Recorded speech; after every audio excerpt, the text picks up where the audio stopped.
How about you? I don't plug it. It's gonna be here early. Oh, absolutely. Just work session. So you're always welcome to work session. Work session, there's like rules every last morning. So pretty much anybody could kind of talk, which is nice. So we're trying to get all the boards. We have a lot of great ones. So we're just trying to like make sure everybody's, doing the same. But it's good. Yeah. Sorry, we didn't cover it last week.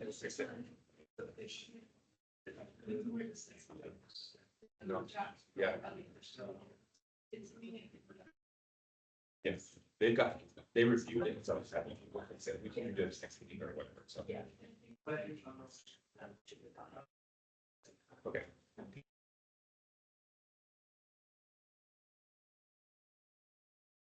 News on pig strings. You'll have an update on it tonight. You're gonna have there's gonna be a thing like this next. There'll be a work session about it, like in the same format, we'll get that. And then, there'll be essentially the materials we have. And then there'll be a review period here. I think what we're gonna do. It's like design too. Oh, they not. But yes. Yeah. You got it. Well, you're welcome. Good man. July 16th. Good, how are you? How was your trip? Didn't you go to, oh, did you go to Wisconsin? A lake?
All right, everyone. Hello. Thanks for your patience. For those of you who were waiting, we had a work session with the Sustainability Advisory Board.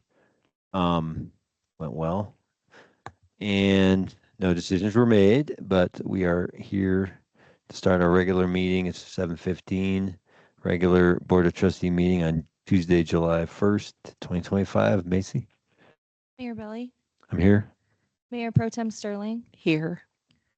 Trustee Maris. Here. Trustee Miller Here. and Trustee Ty. Here. Thank you. I'd like to note for the record that Trustee Corvalon and Trustee Larson are absent this evening. Are they going to be absent? Does anyone know?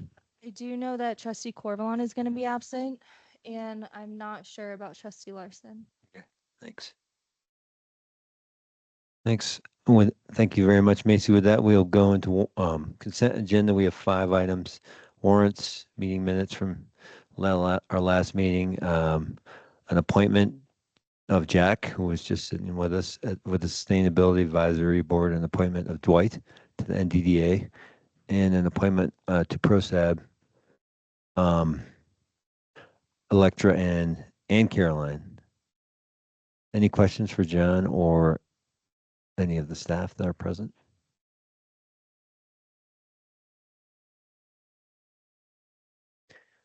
Yeah, we will. Just since Dwight, since you're here, we'll have you talk. You sometimes, I mean, it's a slam dunk. You're the one person who put in for the position, so thank you for doing that. And you appear to be, so it's looking good, dude. It's looking good. And you appear to be the only person who has applied to be appointed that's here. So if you want to come up and just tell us who you are and why you'd like to be on the NDDA. You come up to this podium there, and you got to push the little green LED light comes on right there. Yeah, and you got to kind of talk right into it. My name is Dwight the Brew. If you hear a little bit of an echo, then you're talking loud enough. If you don't, you're Okay. Check. I got to really get in there. Huh? it's then they hear it and it's recorded for. You gotta like, kiss the thing. Yeah. Like, yeah, there you go. They You spray. nailed it.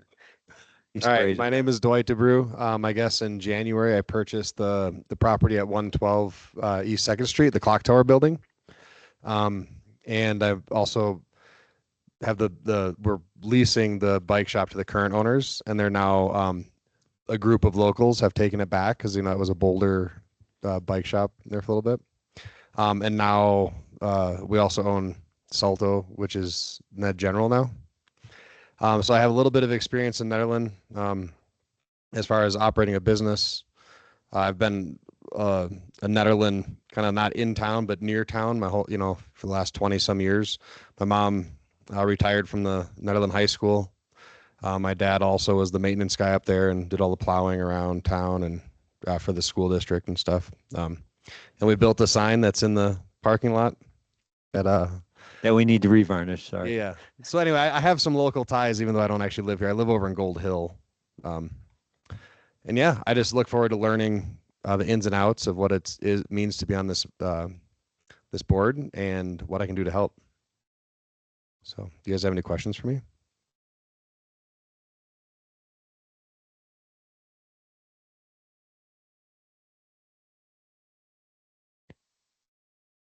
No, I mean, there's no doubt you bring a lot of business experience and just kind of a fresh spark buying a new business here. So I think you'll be a great addition to the board. The board's in a good space, on a good track, and I think you'll enjoy working with the folks that are on it.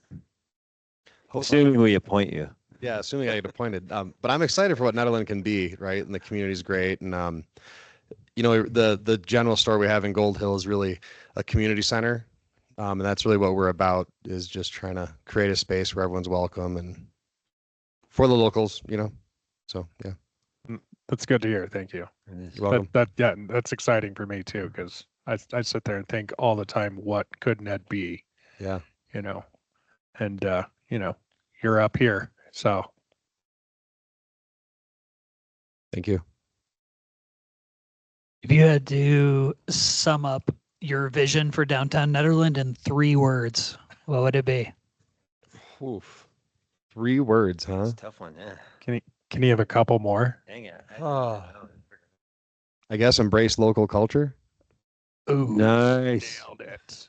Really putting me on the spot. Yeah, but you nailed Should have hired you instead of Godot. Been way cheaper. Well, thanks, Dwight. Appreciate it. Any more questions? Any more? Easier said than done, though. Yeah, I know. Thank you. Thank you. No offense, Godot. That was a joke. Any motions on the consent agenda? We don't have any of the other online or in person, any of the other. No, we don't. It nominees? looks like it's Britt and John and Chris Kelly and us. It's an exciting meeting. Yes, I do.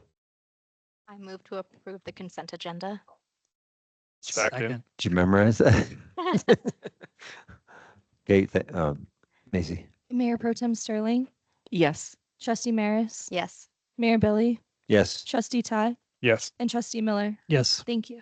Thanks, everyone. Appreciate it. Thanks, Dwight. Appreciate it. Hey, Jim. Well, that will go into our first information item, the update on the housing coordinator shared position with Lions. Well, Mayor and trustees, this has been a long time coming, but right before Miranda left, she received a successful grant from the Division of Housing, which is in the Department of Local Affairs, for a shared housing coordinator that we could use with Lions. We have a total project cost of $200,000, $160,000 in grant funds, and $40,000 in required local match. We had intended to split that with Lions, and our intent had been to use some of our ARPA funds that we had allocated for that. Since we received that award, we have been working really hard for quite a while now, trying to figure out how this all works. As you might guess, having a shared position between 2 towns is a little bit tricky, but we've done it before and we've kind of got a good plan right now. And so I think right now, all we're trying to do is tell you that this is ready to move forward. We would like to finalize the details with Lions. Their board is hearing this at their next meeting as well, the same kind of structure here. And then once the details are finalized, we're ready to post the position. One thing to note is that Lions is been talking to Boulder County. There may be a possibility to get a grant for them to cover their match. But right now, I think we're good with moving forward. We're going to make sure their board is like everybody's good on everything here to make sure everything's covered. But given that that's the fact, we think we can finalize all the details, post this position later this month, and then we can have somebody coming on board very soon. This position is really just intended to support development and execution of housing projects, which Britt has been quarterbacking for us right now. She'll still be involved in it. Britt has a good deal of information about our community and how local regional efforts are working. So she'll remain involved. This person can also help with house-related planning, code updates. They can contribute to our ongoing housing needs assessment and make sure it stays compliant with state regulations. And then really maybe participate more in this multi-jurisdictional housing authority conversation that's happening right now. That is another grant through the Department of Housing that we have that Gilpin County is leading, and that effort is continuing. Right now, we think the position will be funded for 2 years, but there is a possibility that we can get more money from DOLA if we implement the fast track housing requirements that are in the House Bill 4 Prop 12, or that are in the, not the House Bill, but the that are required by Prop 123. And so if we do that, we may be able to get another extra $50,000 to support this work. So right now, that's all this is just an information item that we are moving forward with this, and hopefully we'll have somebody on board in August. If you guys have any questions for me, I am happy to take them, or Britt is here as well.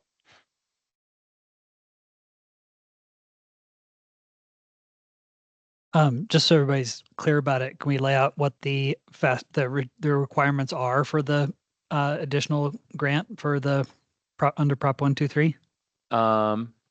I can send you guys an update email that has all of them because there's a few. But essentially what it says is if we have an affordable housing project come, we have some process to prioritize it, and that we commit to certain review periods for them. So I want to say it's 30 days, but that may be not true, like from the start of the application. And then there is some like things like if we have a delay, we can build that into the process. But I do know that the majority of the things that we have to do, we've already done. There's a resolution we would need to pass to kind of Yeah. certify ourselves. That was my question. Is yeah. what do we have to codify in order to make that true? Yeah. It's really not too much work. I think we can get most of it done probably in the next month or so. Okay.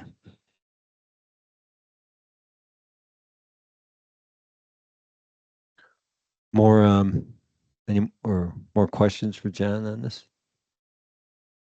Wait a minute. I'm real quick. It says, okay. It says it's a discussion item on the aim, but this is a information. Sorry item. about Okay, that. yeah. Yeah, no worries. So I'm just, what, well, any questions? Do you need anything from us at this point? No, we'll bring forward, you may have other decision points that come with this work, but I think right now we're trying to just finalize the structure of the position. And once that's done, probably as we move into the work phase, there'll be things. Okay. Awesome. Well, thank you. With that, if you're ready, we will move ahead into the next info item on our grant updates.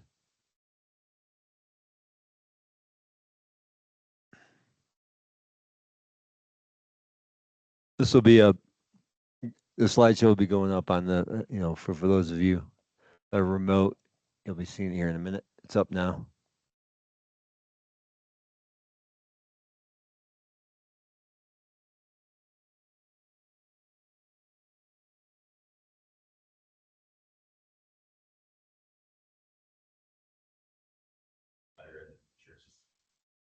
I have to show the PDF. We have the PDF version to show, so, but this is on the website and you can view it there if you like. What we have been doing is the quarterly grant update for the DOT. And then just details all the work that we're doing in the grant program right now. And so I'm just going to step through this. If you have questions along the way, please let me know. Somebody's on.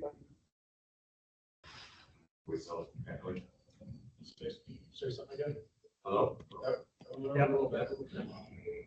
You have audio. Is anyone? I'm off.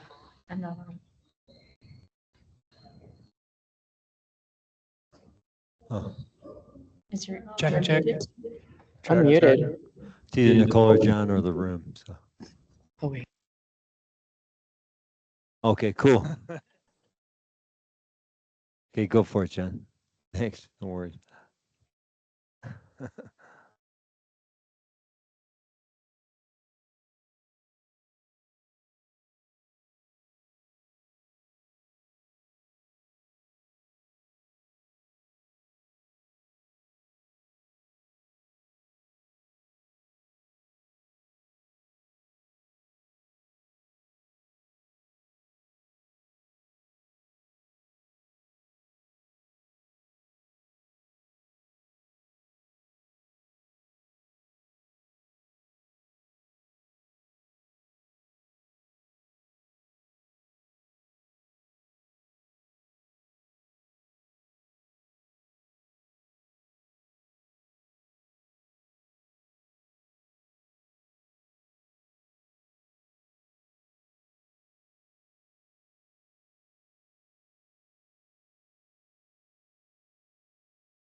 I can't hear anything online if you guys are talking. Oh, that is good to know. Sorry, I just texted Macy too. Can you hear me now? Yeah, we can hear you now, but it was just very quiet for a few minutes there. Thank you. Sorry, Sorry. thanks. Okay, so I was just telling them, Britt, about the Mavericks grant and that they're working on permitting with CDOT still, but I think we're thinking that one is moving forward pretty quickly. Yeah, hoping, I have another meeting with them tomorrow, but hoping to start work here in the next couple months is what it seems like. So I will probably have more for you tomorrow to share with them, and I'm happy to email that out. Okay. So that's like the other really big thing with those funds. One thing that I did want to note with these ARPA funds that I'd like to bring forward for a conversation is you did allocate funding for nonprofit support, and we haven't really put that money to use yet. I think there's a couple of different projects that could be considered, and this might be worth a board conversation at maybe our next meeting. So I'd like to kind of tee that up for you, like when in one of our next couple of meetings to have that conversation. Big Springs Egress Project. This is a FEMA grant that we received through a congressionally directed spending request that was done a few years ago, and it's been a big project. Last summer, we identified several routes that could happen after the initial routes were determined to not work. And I think where we're at right now is there's 2 potential routes that could work to get out of Big Springs. At our next meeting in July, what we're planning to do is have a work session before the board meeting for the engineers to come and go through those routes. And then I think what we're going to do is leave those materials here at the community center for folks to come look at over the next couple of weeks. And what we'd really like to do is design both routes. They're the 2 feasible possibilities. And so I think what that would do is give us the ability to make sure that we have some flexibility in how we do that. But what we would do next, the next thing would be to make sure the community has information about that meeting and everybody can come and see where we're at on that project. But we're still very under budgeted or like. Oh yeah, we're covered on the budget. We're in a little bit of one of the things with the federal funding situation right now is we'd like to get this grant taken care of as quickly as possible, just in the case that something changes. So what we're trying to do is just get it wrapped up right now if we can. But yes, we are significantly under budget on that project. But Jesus, sorry. but we won't be able to spend any money. We were hoping that extra money could go towards construction. We found out it cannot. Yeah, I right? think It's especially in this current climate, it's not a possibility. Okay. But we'll keep trying. If somebody gives us the chance, we'll definitely jump at it. Transportation infrastructure grants. We have 2 main projects here, and they're the transportation infrastructure project and then the Safer Main Street projects. These projects have been taking a little bit longer than anticipated. However, I talked to Nathan today, and it sounds like the Safer Main Street project is any day we should have the concurrence we need to finalize it. And then we can go out to bid on that immediately. So I think that we should be seeing that project completed by the end of the summer. The TIP project requires what's called a CAT-X. It's a NEPA process, which basically just makes sure that it doesn't need a more extensive process, but it in itself is a little bit extensive. And so they're trying to finalize that so we can get to the right-of-way work that we need to do. Nathan still thinks we're on track to do that the way we need to. And I think the goal is to move those projects both to bid as soon as feasible. And CDOT has been a really good partner to us. We're working in pretty good coordination on those, but those are ones that we definitely want to try to bring to a conclusion as soon as possible.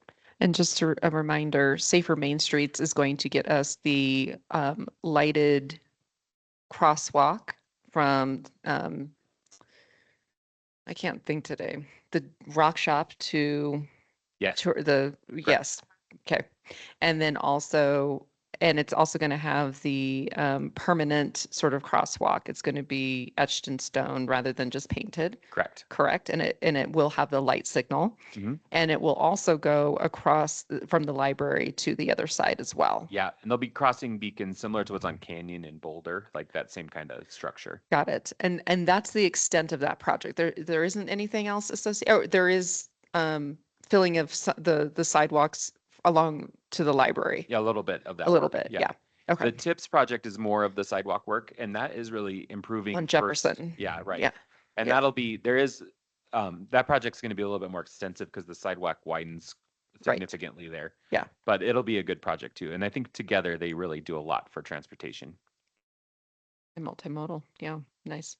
Sustainability and environmental initiatives. There's a couple opportunities that we would love to bring forward. We mentioned in the work session, Cass has been looking at this capstone project that could allow us to create a sustainability strategic plan. And that's a free grant that we can get with no match. So we've been kind of looking to make sure that it's something that we can do. The other thing is there is a noxious weed mitigation grant that's free that just came to our attention, as well as a forest fire mitigation grant, or not a forest fire, a fuels mitigation grant that we might be able to get for down wood. And so we're looking at both of those. We're also working with Ned Fire on some of their efforts that are encompassing of Nederland to be good partners for that. We also recently have been talking to the to County of Boulder about our sustainability funding. And originally we were told that we couldn't use it for a coordinator position again this year, but it sounds like we can. So we will be bringing a grant application for your approval here pretty soon. That's due in August, just to reapply for that funding. And then I think over time we may think about, I think next year is probably, we want to think about what we will do with that money moving forward. One really big thing, and I'm just going to like shout out Britt a little bit here because she's dealt with a very difficult situation with our EV chargers, but we finally got the level 3 on board, which is just like due to Britt's tenacity, basically, of bugging them until they did it, essentially. But it's working and it's great. Everything is functional for the most part. I think the level 2 charge is working pretty well too. So there may be opportunities to think about our EV charging infrastructure as we move forward as well in that space. Housing and planning capacity. We are working on the multi-jurisdictional housing authority feasibility study with Gilpin County and Lyons, and really it's the towns in Gilpin County too, but that's the majority of it. The planner recently took another position, so there's a little bit of a gap on the staff side, but the efforts are moving forward. And I think that, Britt, we're pretty much in line to finish that along the same timeline, right? That's correct.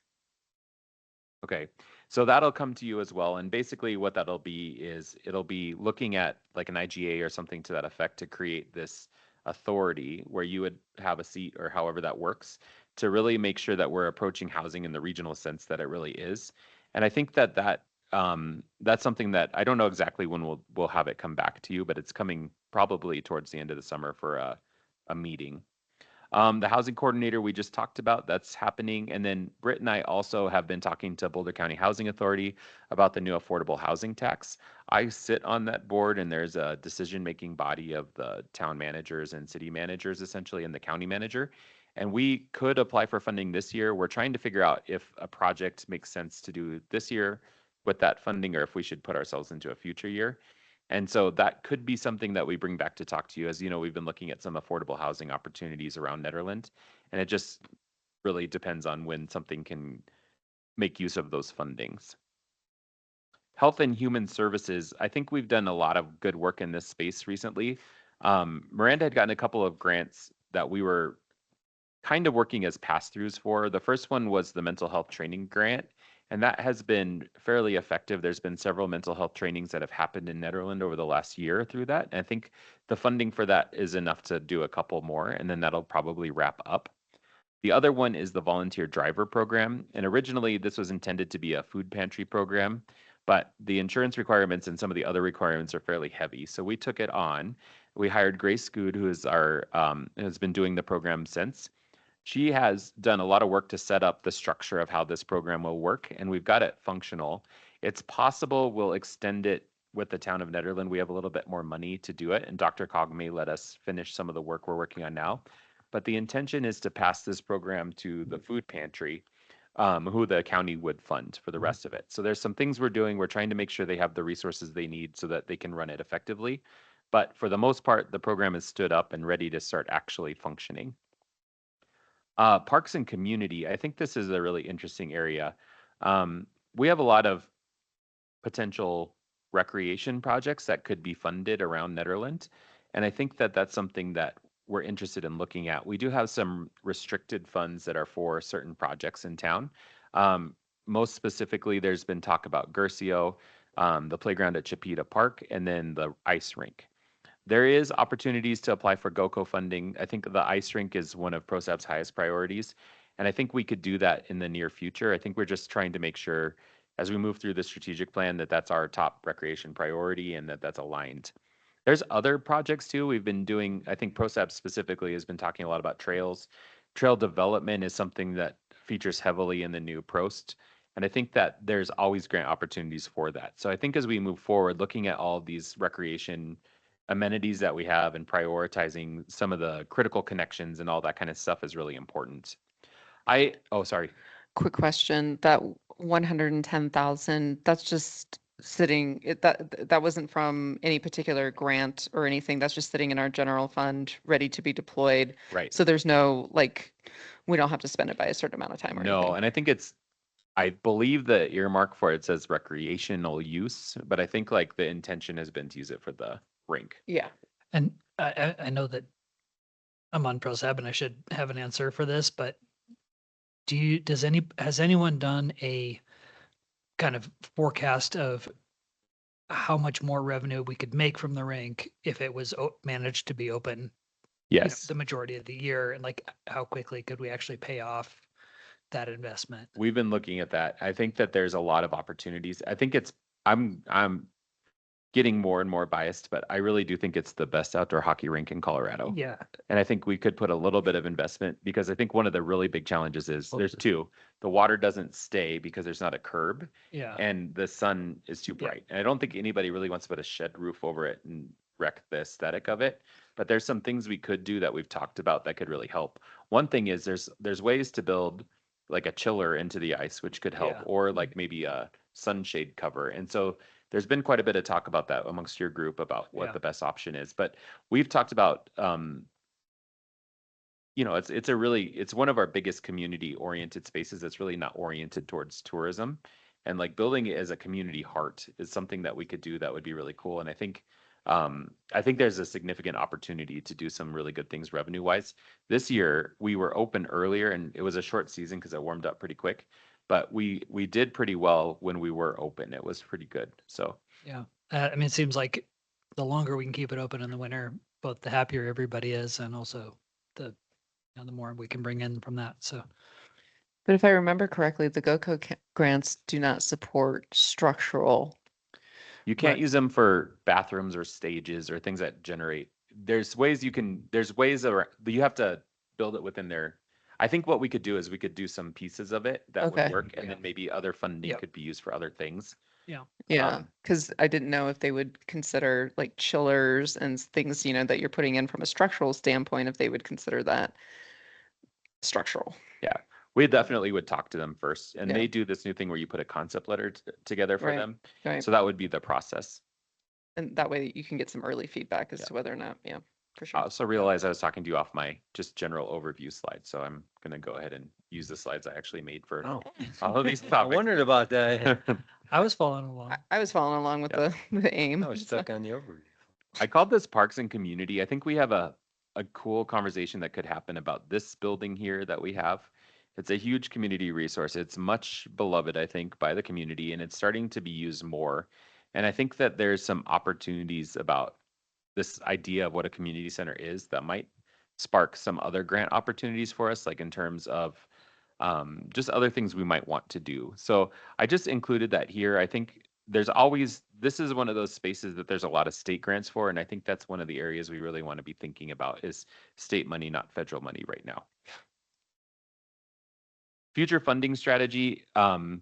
These are some of the big ones that I think we want to be thinking about. I know I just said state money. They're also a little bit poor this year, but I think things are going to change, and I think there's still opportunities, especially smaller opportunities in the $100,000 to $200,000 range, and then the bigger grants will come back. But these are some of the things I think that we really want to focus on. The first is the Peace Officer Mental Health Program. I think we have a pretty good shot of getting funded again this year for next year. And that program has proven to be fairly successful for us. And I think we want to try to keep it if we can. As I noted, we do have some funding left over in ARPA for this that we need to spend by 2026. But this could help really make sure that we're getting the big bang for our buck. The Sustainability Matching Grant, we'd like to use that to continue to fund our sustainability coordinator position. That position has added huge capacity to our organization. Cass has done really, really good work in that space. And I think we want to continue making sure she can be effective in that work. And then the other one is that we've talked about this a couple of times, the Energy and Mineral Impact Assistance Funds. This is a funding source that I don't think Nederland has taken full advantage of as a mineral impacted community. And there isn't this year, the funding this year isn't as significant as in other years. But if you can match the funds that they have, it can be a really useful tool for things. We have a couple of really big needs that we need to take care of from a capital perspective. We're going to need to talk about town hall and how we deal with that building. This building has some problems and priorities. And then our park spaces, that could be something. And there's always money in EIF for utilities, water and wastewater utilities and things like that. And so I think it's a really good way for us to build capacity for ourselves. But it's, again, one of those things that just really depends on funding and where we can get match and all of those kinds of things.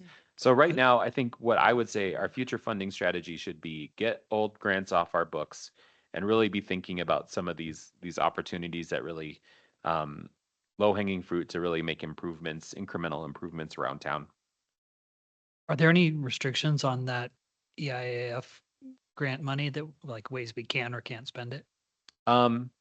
Not, well, yeah, there's things that will score better and worse. So for instance, if you need a water plant or a water pipe, they're going to say that's more important than somebody who needs like a pretty landscape in front of their library. And those are two examples of things like I was successful for and not successful for in grant applications. But in general, what you do is our regional manager, his name's Chris LeMay, he's worked for DOLA for a very long time. And what we would do is we'd bring a project to him, talk it through, and then he would generally tell us how it would score. One idea I had is we do need to think about where our sheriff's substation or potential future marshal's station would be. And that's something that they fund frequently, that kind of thing. We also have, if you remember in the water plan, we have some point repair and some small improvements we want to make to the water and sewer systems. And those are very high scoring programs. So it's I really would think, about like water, the additional water pump in Big Springs. yeah, it could be a great one. And they've funded water tanks, which is also in our capital improvement plan. So I think things like that, especially the ones that hit our water and wastewater rates, are really good things for us to target because the more grant funds we get for them, the less they have to be rate dependent. I've got just a slide here on the 26-27 strategic plan, just thinking forward to that process. I think one of the things we want to do is make sure that we're really making sure that the grants we're going for really are meeting our strategic priorities and community development goals. There's always a lot of grants and you can chase down grants forever. And I know the grant world is changing how we apply for grants. So I think there's going to be opportunities to do that. But applying for grants is like the easy part. Managing grants is the harder part. And so what I'd really like to do is make sure that our grants, we're really targeted in our approach, make sure we have match when we need it. We're hitting the things that we need to do. And then, you know, we got to leave some room for ourselves for the things that come up that are fun. But that's just kind of what I have there. I think prioritizing multi-year project pipelines, what I mean by that is just making sure that we're thinking through our capital plan. Our code asks us to create that, like a capital improvement plan, and we have one in general, but I think we could work on it and make it a little bit of a stronger document so that we know, okay, we're going to apply for EIF this year and then, you know, GOCO's this year and just kind of strategizing how we do that a little bit. I have capacity and readiness screening here. And I think it's really just thinking through the tips and the SMS projects. I think there was a lot of things that were unanticipated at the beginning of those grants, such as the Excel work with the power lines. And we can't know all of that, but I like, Billy, you're true. Like when you say, I want to plan and I want to be ready, I like to have things thought out like 3 months before I actually do it. And so I just want to make sure if we're going to apply for something, we're thinking through who's taking care of that grant. Can we get it done? Can JVA get the engineering done in time? You know, all of those kinds of little things. And then the last thing I've got here is just the financial strategy, making sure we have a dedicated funding source and allocation plan to make sure we're meeting the grant match requirements and we're using as much other people money as possible. That's really what my goal is. The other thing I'd really like to do, I think in grants that's just kind of a little bit tangential to that is really thinking through where we put grants in our budget.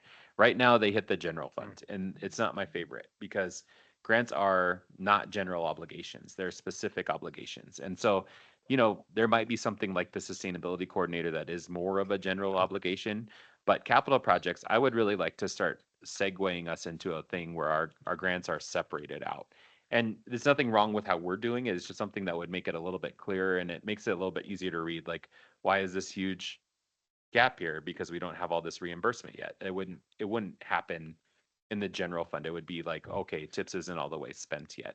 And so that's something that I'd like to work on with Rita a little bit and just try to just see if there's some more clarity that we can put in the budget documents that we have for grants. And can I ask a question about that? I'm working on a little project and I noticed in our warrants, it doesn't actually have a line item of when something hits a grant, or maybe it's just maybe it's either not there, or we just haven't had any grant expenditures recently, but I was going back through the last few months and noticed that like if it was going toward one of our grants, there's not actually a line item for it. Is that true, or am I just missing? Yeah, it goes into that general grant line item is how it works, but that's one of the things I think we could be, if we had a if we set our capital fund up a little bit differently, it could be line items for the grant. And Huh. that would make it, especially these ones that take a longer amount of time. I think it would add that clarity that you're, Because I'm even thinking of from an administrative standpoint, if you have to report back, like you said, managing the grant is oftentimes the most. If you have to report back and you have to show, how much you've spent or whatever, like that isn't readily accessible, at least from our views. Maybe it is Yeah. for Rita and the software she uses. it But is. And I think that was one thing in my previous job. That's how we had it set up. So each grant had its own line item and that Right. was how it worked. And it was a lot easier just to tell. Okay, And if we do start really using a lot of other people's money, I think having a little bit better management strategy would be good. got it. Does that require us to update the software? Not necessarily, but we have a really good software for our capability, for what we can spend right now. And I think over time it may evolve, especially if we start having more complex financial stuff going on. But for now, I think it would work. I think we can build what we need. It's more about setting up the funds correctly and then making sure Rita has all the pieces that connect. Rita is an Excel ninja, if you didn't know. Like, she's maybe the smartest Excel person I've ever met. So she can build almost anything in there, but it's just a matter of making sure we structure it on the top. So that's in general where we're at on grants. I think we're doing pretty well in terms of getting projects done. I know some of them have just taken a long time, and it's just a matter of it's really the truth. I think we really need to weigh the value of federal money as we move forward, because it's just going to be more and more difficult to use. And there are a lot of state sources that we can use as well. But I think right now the goal should be get grants off the books and then really be focused on what's our most critical needs for grants moving forward. Also, the other thing, I'm sorry, one more thing, I apologize. I say that too much. But also, I think the other thing we might want to think about is when we're thinking about staff-funded grants that just fund a staff person, I'm not 100%, like some grants are better than others, like the sustainability grant, but state funding that supports just a staff position, maybe not our best option right now because we can't guarantee that's going to work. So we may want to think about structure for some of the ways that we've done that in the past a little bit and whether or not that's the best use of our time and money, because then you just have somebody leave really quickly. But that's just a kind of an aside there.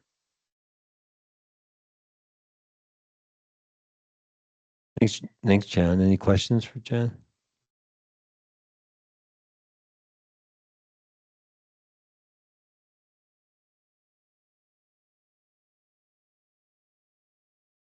Right. Do you need anything else from us, John, right now? No, thank you all. You're welcome. With that, we will go to our first discussion item of the evening, the NDDA bylaws and the MOU, Memorandum of Understanding. Well, Mayor and trustees, this is something that, again, we've been working on for a while. You had a work session with the DDA a while back now. And at that meeting, we discussed the bylaws and MOU that had been developed to that point. The DDA has been kind of going through those, and Jennifer and I met with Kate and with their attorney a little bit to make sure that we're kind of getting to a point where we've got clean documents, which you have in this as attachments to this AIM. We've really been focused on trying to make sure that we have a clarified board structure, that the appointment process is clear, and that there's conflict of interest and kind of all the things that we've been talking about. The MOU document is a little bit different, and what we're really trying to do is design a working system so that things are functional between our staff and their staff, and things like who's managing projects and do we bring projects to them, and like when do you get to look at their plan of development, which is their statutory document that says what they're actually working on. I think those are really critical things. I think especially having that review process built in for you guys to look at that plan of development and make sure that it's meeting, again, kind of like we were just talking about in the work session, meeting the overall town goals is a really good thing. And so that's kind of what we did is we went through these documents. We tried to really make sure that things that didn't need to be in the bylaws aren't in the bylaws, and things that really needed to be just to keep it as functional as possible. You're trying to make sure that people could work and there's not too much onerous structure, but at the same time, it's pretty clear how everything is going to go. And so I think that what we have before you right now are pretty good draft documents. I wanted to make sure there was no additional direction from you guys before the DDA had their final kind of look at them. What my intention would be is to bring this back one more time after they see it the last time. There may possibly be small changes they're looking for, but I think in large part this is kind of meeting their needs as well. So I think what I'm looking for right now is just any direction you might have about these documents. If you have questions about them, I can answer, or anything that you might want to consider as we kind of get this process done. This also, if we do create an ordinance for boards and commissions, this DDA group, the DDA may be slightly different just because they have like their role is a little bit different than any of the other boards because they're kind of quasi-government, I guess. But for the most part, I think that this is going to do the same thing, and this is kind of the structure that will give that to you.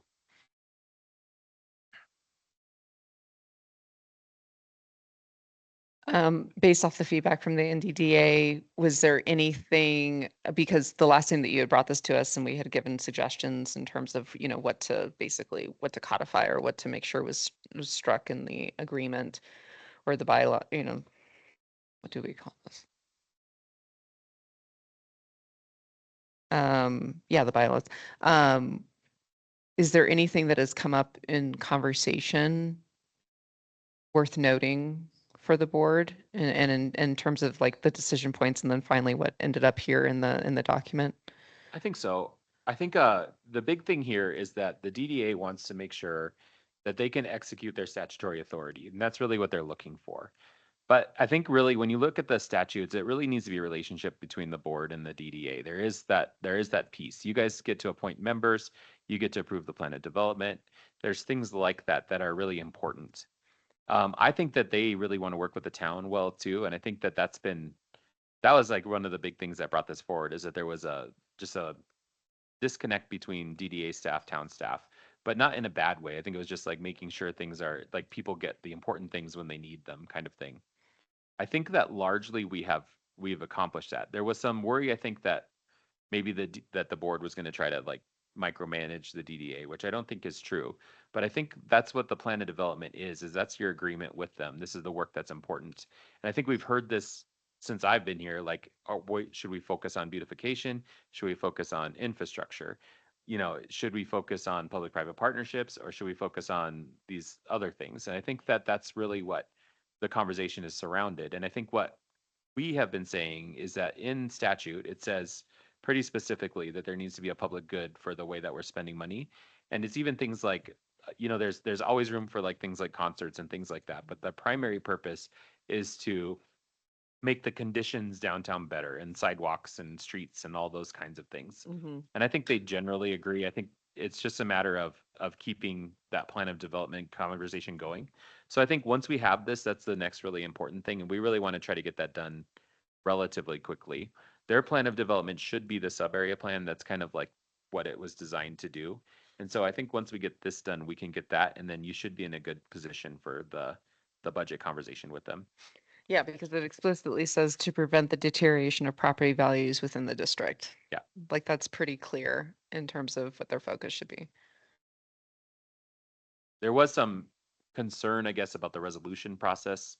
That's the other one. So previously, the board had to approve by resolution projects of the DDA. Mm-hmm. There's really not a requirement in statute really to do that because it was really because the board had money and then the DDA didn't, and that situation has changed.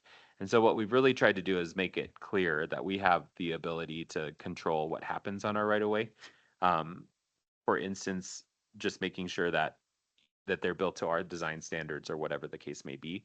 And I don't think that should be a problem. We built into that process. If you see, there's a kind of a pre-meeting kind of situation that happens between me or my designee and the DDA director, just to make sure we've got all the ducks in a row before we start something. Okay. And I think that should work pretty well for what we need it to do.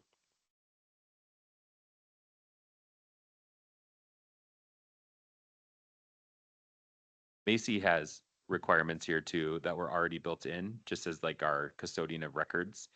but I don't think they're demonstrably different than what's happening now. And I think mostly Kate has done a pretty good job of making sure that Macy has what she needs and everything. But we did try to just kind of clear that up a little bit, how that works.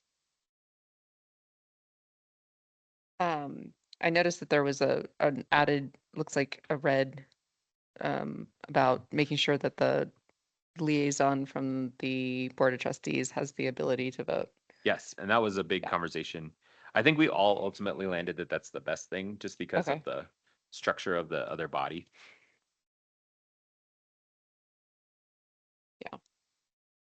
I think we had a discussion during budget season about whether we approve their budget and then we also approve kind of individual project budgets throughout the year. Based on my reading of this, we just approve the annual budget. Is that right? Yeah, and I think that that's something that we built some structure in. So now their director would need to meet with Rita and I in a pre-meeting like we do with the department heads, which currently we give them like a budget that they kind of build theirs off of. And so we would do that, and then they would also need to bring their budget to you by December 15th, or we have to approve it by December 15th, which is the statutory requirement for that. But I think it's going to basically do the same thing. We were trying to like build some cost estimation for the projects, but I think the plan of development will likely have some of that in there. And so you guys will know a little bit more, like this is in line with what we said was going to happen strategically this year or whatever. And so it just basically will tighten everything up in that space. Okay, yeah, because I see the line where it says the NDDA director shall initiate an annual budget planning meeting with the town administrator and finance director no later than August 15th each year. And then the NDDA shall approve a proposed budget and submit it to the town by November 1st. Yeah, we did that. One of the goals that we have for the town is to try to have the budget done by Thanksgiving, because Sure. it just makes everything less stressful. But either way, we need to have a process. So if there's something wrong with the budget, it doesn't happen on December 15th.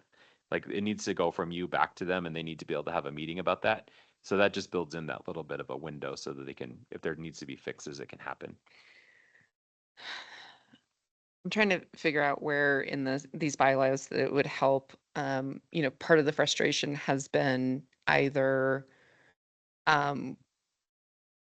inflated numbers for the budget or something that doesn't look quite right or realistic. And then also like those projects just not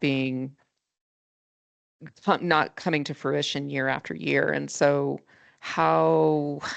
and I know that they have to have some of their own oversight and everything, but when that budget comes back, like it should be tightened up. It should be something that makes sense. And so I don't know if the meeting with you all is to help prevent that, or if there's something else and provisions that were built in that I'm just not seeing to help prevent that. We had put something in there that the plan of development include a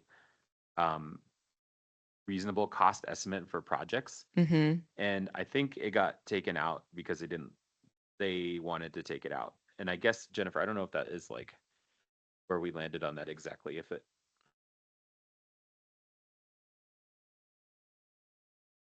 I do think that, what you intimated related to the budgeting process, the discussion with the executive director and the town administrator and finance director, that wasn't really happening in the past. And so that'll help in terms of guidance related to budget, correct numbers, reasonable estimates. That should provide some guardrails related to that process. And do we have like a timeline for the annual review of the plan of development? Wouldn't it be around the same time as the budget? Like it should be around the same time, right? I 'Cause it's think it should probably happen in August or September is the best time, because then you can make sure it's aligned. Because our current plan of development is really old, and that's part of the problem. So I think you want to make sure it's updated as is reasonable, and that's really their document, but you approve it. So I think that would be the right spot in the year. for the following Yeah, calendar year or fiscal year? yeah. I guess Probably you could also fiscal year, argue it could be at the because- beginning too, but Because theoretically, the annual budget should match the projects that are listed on the plan of development, right? yeah.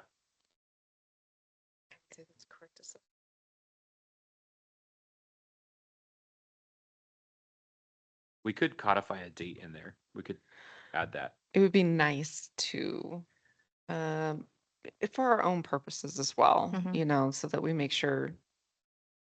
So that Because- future Would you us guys rather do that remembers.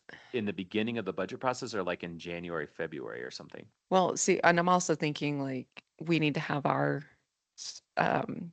you know, fiscal or hygiene in terms of having our strategic plan also prepared and ready for that, because that'll probably also help dictate what some of those projects might be for the NDDA.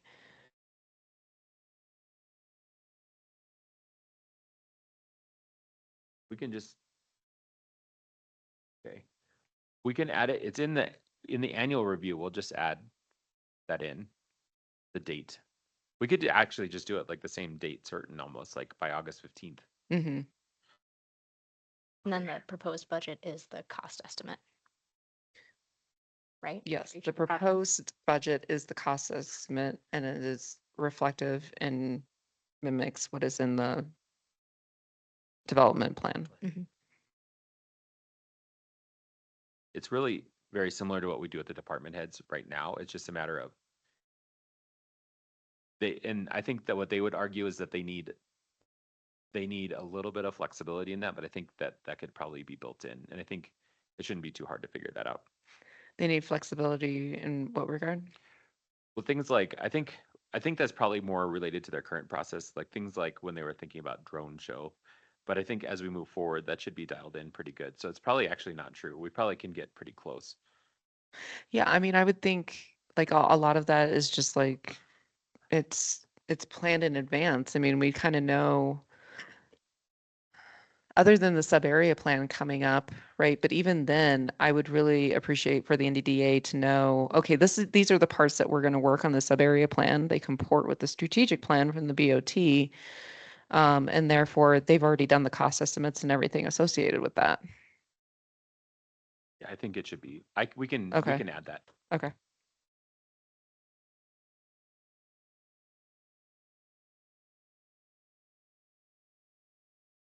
Any other concerns that have popped up from you, or John, Jennifer, are you feeling pretty good with this? Those were just a couple of things that I saw.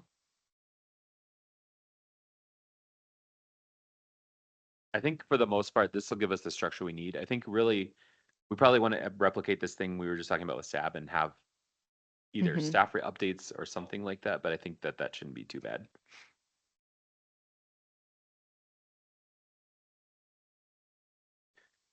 Yeah. In the section about project oversight and coordination, it says, you know, projects on town property or impacting the town right away must be approved by the Board of Trustees by resolution. Is there enough clarity in that about what constitutes a project that would require approval from the BOT? I think so. I would say I guess the danger is it could be like, I don't know if you guys want to do that for flower pots that sit there for the summer, but I had been thinking of like bigger things like sidewalks or, structure, Yeah. or maybe something like that. Yeah. Yeah, I mean, it seems kind of intuitively, it seems clear enough, but just kind of, you know, given some of the criticism, you know, I'm thinking of like the wayfinding project, which has drawn a lot of people's, you know, ire, you know, and, you know, how do we kind of make sure that we are approving the things that are important and not getting bogged down in stuff that isn't? I think blanket, just saying if it's on town right away, it requires a resolution. A resolution is not hard. Yeah. We can bring one pretty quick. Even for flowers, that's pretty simple. Or we could spell it out a little bit more and say anything that's like going to change the infrastructure or Yeah, something. permanent. But the signage really is, and that really needed to go through a Brit and Nathan review too. Right. And yeah, I mean, it seems like, and I would also, you know, be clear that we should approve, you know, budgets for those projects. So I have a question about that, because it does say, consistent with the act, the Board of Trustees shall approve or reject the NDDA's budget no later than December 15th. Would we need to approve or reject before then, Mhm. before it has to be submitted? You don't have to. That's why I was trying to give them a window, because if we got it by November 1st, we could put it on the agenda earlier, because we have, if you remember, there's 2 meetings to approve. And what I was thinking is we want to avoid them having that happen where it's the 15th and it's rejected on the 15th, which we'll have that beforehand. Oh, But okay. they also were concerned that the first was tight, but I think really that's what's needed to get. It's probably like the last reasonable date to turn it in and still get, because we could just put it on a discussion and then you could say, we're not going to accept this or something to that effect. Okay. Just to be clear, they would only work on projects that are in the plan of development that have been approved by the board. So even though we're talking about resolutions for, certain types of projects, like on town-owned property or public right-of-way, we still, like those other projects, Yeah. including wayfinding, it did impact right-of-way, but even if it didn't, we Yeah. would still be having to approve that. Can they work on projects that have not been approved by us in the plan of development? Yes, they could. It depends on what's in the plan. And the sub-area plan has what it calls catalyst projects. And so there's several of those that have like different elements of it. So they could potentially be working on those things, especially if they don't necessarily affect our land. An example would be the shopping center. That's in the DDA, but it's also private property. And so there is ways to do things on private property, but there's a test of public good for that. So it's like there's some work that would need to go into that a little bit. But they could potentially, like the trash can project, maybe like that could be an example, but they worked with us on that anyway. So most likely there would be a communication to the board about these projects. It's just whether or not a resolution is required for everything. And it's like things like the music in the park and things like that. Those might be things we need to talk about because they're really not, they're kind of, they're really not what the core purpose of the DDA is, the way it's designed, but it is something that they're allowed to do, and this really does bring good to the community. So that might be something we'd want to talk about a little bit. So I guess I'm just a little confused because we have to approve the plan of development, which has to include all of their proposed projects, right? And their planned projects for the coming year. And then any amendments also have to be approved by us, but they can work on any projects that aren't in the plan of development? Well, I think not really. I think they're supposed to say to the plan of development. Right. Most plans of development have a little bit of flexibility for things that come up. And it's really the test would be, does it align with the plan of development? And that's what would have to happen. And so I think in that case, I guess, Jennifer, would they, if there was something, they would have to like amend the plan is what you're saying to do something. And the way that the MOU is drafted right now is not necessarily that the board approves the plan of development. It's just that it comes to the board for review and kind of like dialogue. Is this what we like? Does this work for the town? Does this align with the goals? There isn't a formal approval by the Board of Trustees. Is the initial plan? I think When the DDA was first adopted, I think that when they adopt a new plan of development, does the board have to?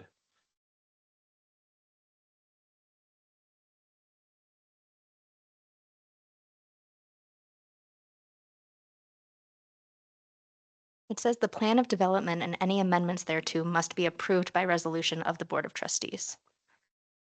It's under requirements, so it's under plan of development review, B, the last bullet point In the actual MOU. in the MOU. Yeah. okay. Must comply. Must be approved by the resolution of the Board of Trustees. Okay.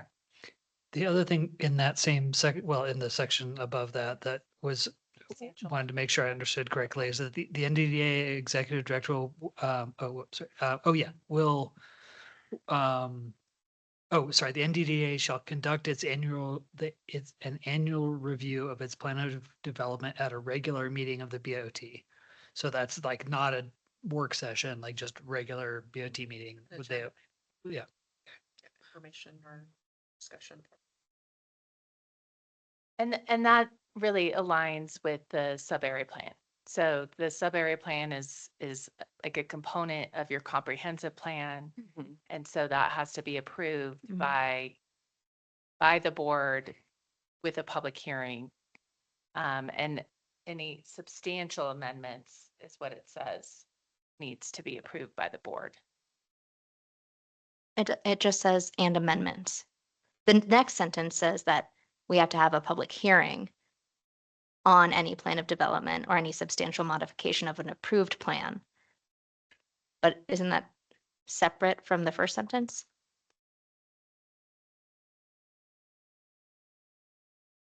Yeah, it almost seems like those, Tighten up the language there. yeah, just like so those that- should be two separate bullet points. It seems like those are really. I'm not sure what the different thing. difference is. Well, like the plan of development has to be approved, and then separately, if there is a substantial modification of a plan, of an approved plan, we have to have a public meeting, What is substantial? a public hearing, not a public meeting, a Right. public hearing. That seems like a very different thing than us approving their. I actually Point of think that they're the same thing. Okay. I think that it's the same in terms of, you know, the plan of development is like a comprehensive type plan, Mhm. just like your sub-area plan for the CBD. And so But they do, any amendments then, and the Hmm. word any is probably an inartful word. I mean, you're not going to be really making any amendments unless those would be approved by the board, because you're not going to be making amendments to your sub-area plan unless they're approved. I think maybe more the concern is on their side, if all of a sudden they kind of want to change direction a little bit. And, going through this process now, there is like a formal process and just making sure that they're aware of that. Yeah.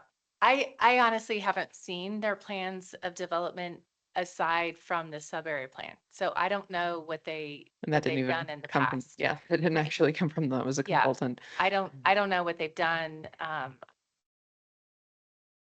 It's hard to imagine what type of amendment there would be. Well, it looks like the plan of development is going to be planned projects for the coming year. yeah, So I imagine that they could the amendment would be changes or like new projects. And to make sure that they go through that process, like it's no longer, oh, we're going to go ahead and change course if something isn't working out or whatnot. That should be a conversation with the board before they make changes like that. I think it requires. We might need to do a little bit of research Okay. on our part. I think Mhm. that it may be, I think what happens, I think the board is supposed to approve the plan of development in Right. its initial form. Mhm. And then it's just this amendment process, like what constitutes. And that's what's kind of happening. I think it's not necessarily problematic, but now their plan of development is kind of like big buckets of space that they can work in. Mhm. And I think with the sub-area plan, it's going to be more targeted towards these like catalyst projects. Mhm. So I think we could clarify that a little bit. We can do that. Cool. We'll talk to them about that. They want to talk about this at their next meeting too. Okay. Great. I think in terms of process, I guess the first thing is there any other big questions that we should address?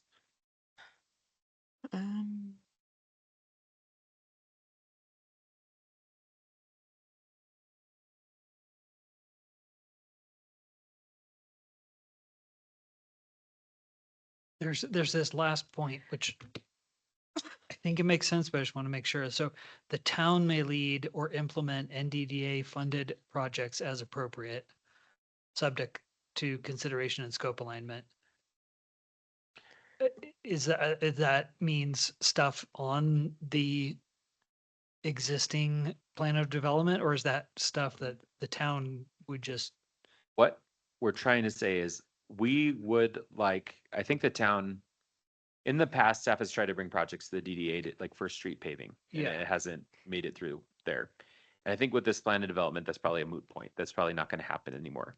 But what could happen is if they want to do a project that does impact town right away, we may not necessarily have the capacity to run that project for instance, like the signage project. Mhm. We just don't have the staff to do that. We need to be involved, but we cannot be the quarterback. And so I think what we're trying to say is that we can help with that. And we may want to do that in certain cases. Like if they're rebuilding a street, we're probably going to put our staff in charge of that. But we may want them to do the leading of those projects too. And they should be required to hire their own staff. Mhm. If like they need a project manager, then they should be hiring a project manager. Isn't this the inverse though? It says the town may lead or implement NDDA funded projects. So it's basically like we're doing the project, they're paying for it. But I it's think May. we may. It's May. right? Like if Well, you want to. Right, I'm just saying like we may, but like that, so my question is, if the town is executing a project that's funded by the NDDA, does that project need to be on the plan of development, or can that just be one of the town's projects, like on our strategic goals or master plans that we say, hey, we want to do this, but we want the NDDA to pay for it? I think in the plan and development, that's why the annual review is helpful. So the strategic plans change. We want to make sure that that gets into the plan and development. Because that should be a living document, because in theory, you're checking boxes and saying, oh, we did all this work. So here's what's taking its place. And then we want that to be updated, whatever that frequency is needed. Mhm. Okay. So yeah, so it should be in the plan of development, regardless of who initiates. Yeah. I think that'd be the best practice. And it's just like what we talked about with ProSab, like there will be some things that come from town because it aligns with our strategic Yeah. plan, but then NDDA has some flexibility to suggest, yes, but we also think this, kind of a thing. Yeah, I mean, the NDDA is unique in that they sometimes have more budget available for stuff than we do, so.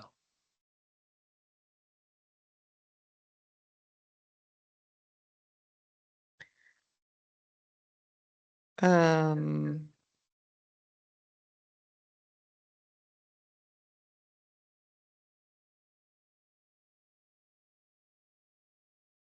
Any more questions before we go to public comment?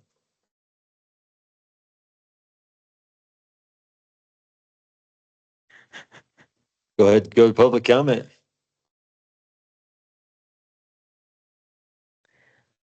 is there anyone in the room? Did you want to make Yeah, a but- public comment? Sure, you can come up to the microphone if you'd like. Watch out for the cords.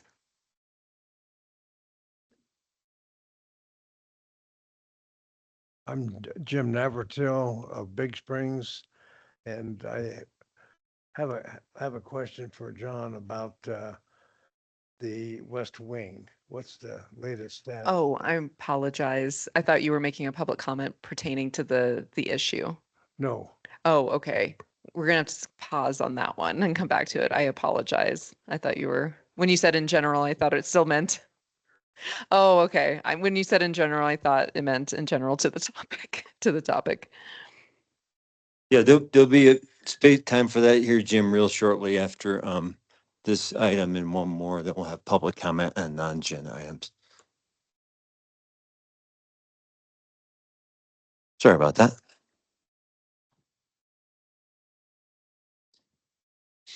No other public comment? Bring it back to the board.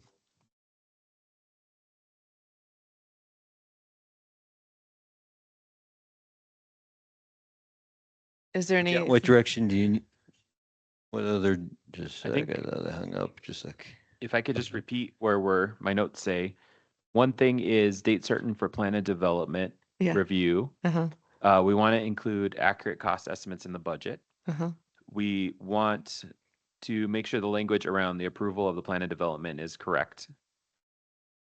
Just And- clarifying the requirements section there. And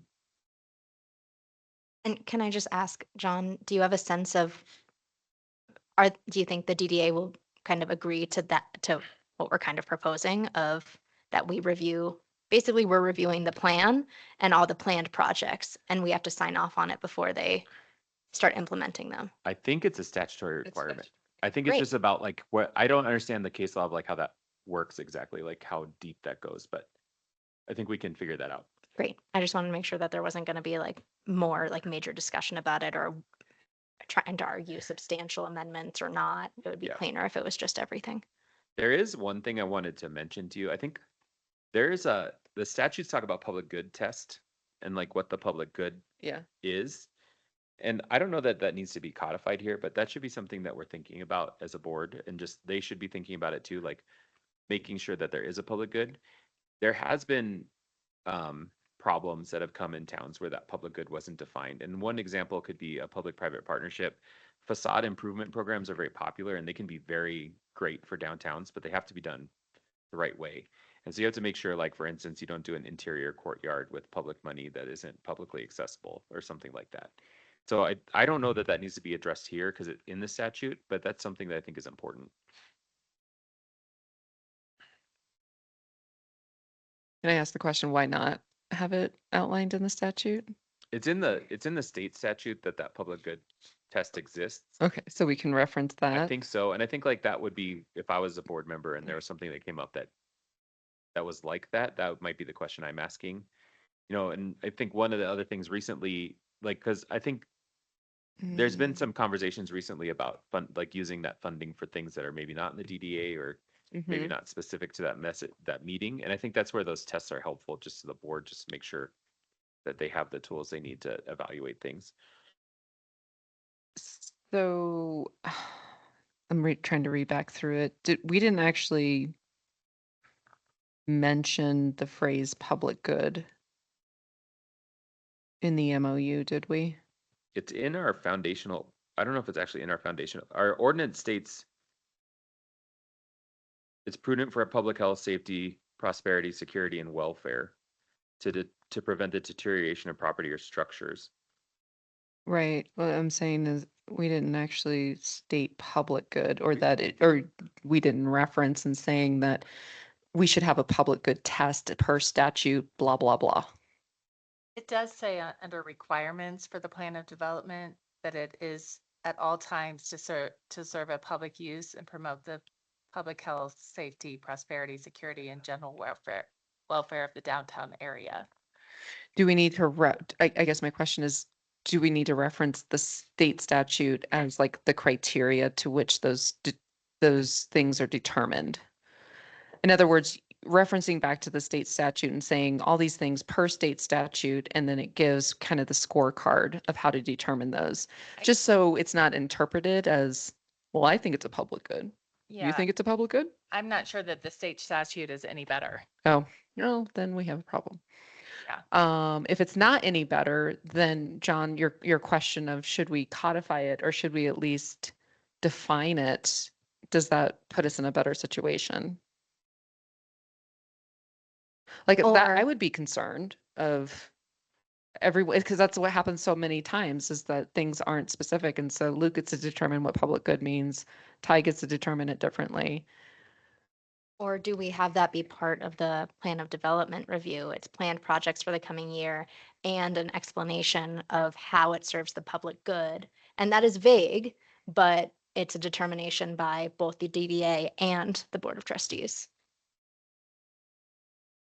Can we go above and beyond what the state statute says just to clarify it so there's no wiggle room in this? Yeah, local, yeah, we can define. Tierney's way might be the really Cleanest, elegant because like you guys would still have to agree that that is in the public good. But then do we have to define that here for the plan and development? Just having like a little line or whatnot? I would imagine that public good could be so many things that Yeah. how do you define it in a way that could be codified? I feel like it's maybe more of a fuzzy concept that yes, it would be great if we could more. You guys could also just make it a part of your process because you have to approve it no matter what. So But if it's in the MOU, I mean, the whole goal with the MOU is to create a document that is a document that outlives the Board of Trustees, Right. outlives the DDA, Mhm. and is a guiding document for future bodies. And so, it is helpful to have a kind of an understanding of what is the public good, what is intended by the DDA. I mean, really, the DDA, you're getting additional tax revenue in the DDA, that tax increment, and it should be used, in my opinion, and I think the opinion of state statute, for infrastructure projects that outlive, one season. Mhm. So you could put something like that. And I think we tried to do a little bit of that in the MOU, I mean, I think but we the could go MOU, broader. yeah, I mean, stating in the requirements that the plan of development is to at all times serve a public use and promote the health, safety, prosperity, security, general welfare of the downtown area and the broader Nederland community, like sums up the greater good probably in about as. But you know, could bucket flowers in that. wordy- Right. I mean, it's not perfect. But that's the it- debate, right? And- That's and- part of the debate for Right. the DDA and for the board of, is that a Yeah. public good? Yeah. I don't know if we can write in a definition that would exclude flowers, right? But what you just said, if it was defined specifically of infrastructure projects or, subsede a year, that gets it way more specific for me. Like flower projects beyond a year, of course not, because they die. True. Not all of them. Yeah. Some come back. Because the budget that we allocate to hire that person to come in and plant them each year, that is less than a year project, for sure. It is not an infrastructure project that surpasses 1 year. You could, How would you word it? I'm sorry. Where would you? Well, so this is, kind of coming back, it's really trying to articulate what for the public good means for us in the NDDA. I'm trying to think, what other projects have they been working on? Right. I mean, it does say infrastructure, economic development, and vibrancy. So I think if we limit public good to be infrastructure projects, I feel like we might be overstepping. Yeah, and I can definitely picture Mhm. things that would fit into kind of anybody's definition of public good that would last less than a year. there may be also a time Concerts. when the needs of infrastructure are less and then the public good changes and it Mhm. does become about more beautification, but like, it's just like when you have critical project that needs to happen, that's Right. really the, Priority. But that concerts are a great example. Like, should the NDDA be working on that? It's has I would say if it promotes economic development, yes, but we don't know. but we don't know. But that's part of the debate when. Can't the find public out if they'll do it. projects. Well, no, but that was even from last year, is that there were no concrete data points that it actually increased visitation to businesses and increased it, right? when I think economic development in that context is also, that's a really nebulous term too. And I think that's the problem, is that concerts are typically done by like Main Street organizations and things like that. Not which an we could also- NDDA.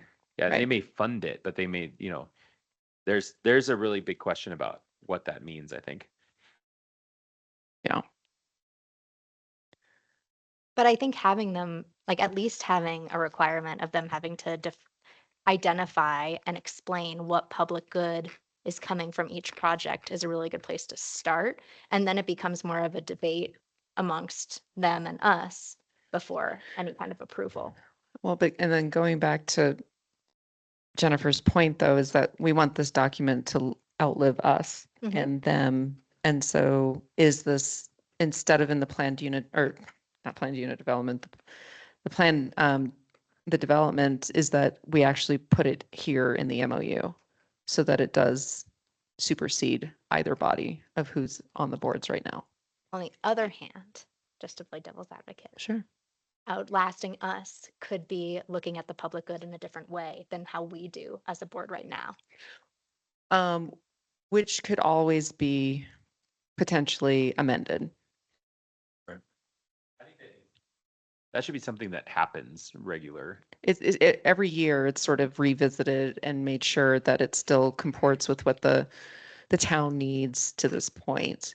But there does, and I'm at a loss for words in terms of trying to articulate what that definition might look like. but it does seem like we're just going to get into conversations of, well, what is the public good? What does that mean? And by not having it here and now in the MOU, if we can keep that from happening, it might be worthwhile. And we could also add another section here that talks about amendment of the MOU. Yeah. And that the desire is to review this on, maybe, I don't know, an annual basis or every other year, or something like that to make sure it aligns with the goals of the town and the strategic plan. 100%. Yeah. Is there an intention with some of this conversation about the greater good to restrict or more tightly control the type of projects that are in the plan of development? Or is this more about just trying to limit confusion in the approval and not get into a bunch of debate about what the public good means? I think both.